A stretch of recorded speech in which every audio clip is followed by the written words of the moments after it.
Kirke Kiige esimene täiskasvanute meistritiitel, et kui hästi kuld maitseb? No väga-väga hästi. Need 3 päeva ei olnud absoluutselt lihtsad.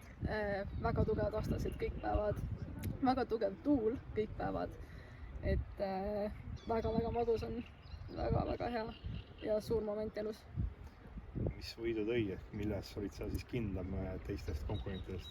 Ma arvan, et ma olin lihtsalt kindel oma mängus, et eriti nüüd 3. päeval ma suur aitäh Egertile, sest ta aitas mul ära fiksida selle pärast Estami ja ma olin kindel terves oma mängus.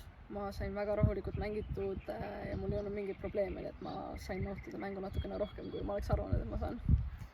Matš viimasel päeval raskem oli, kas poolfinaalis kogenud Triin-Marleen Ustali vastu või siis oma igapäevase võib-olla mängupartneri ja sõbranna Iiris Metase vastu finaal?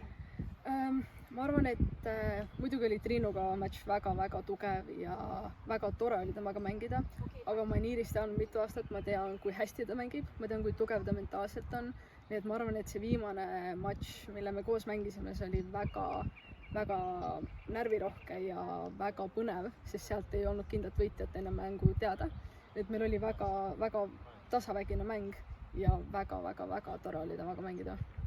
Mis on sinu järgmine turniir ja mis on sinu suve 3 suurimat eesmärki golfis? No järgmine turniir on esmaspäeval, kus me loodame siis ikkagi mängida, vaadati silma, aga 3 eesmärki on, üks oli vaagrisse saada, mis nüüd on siis nagu tehtud, et siis väga suurelt liikuda edasi seal.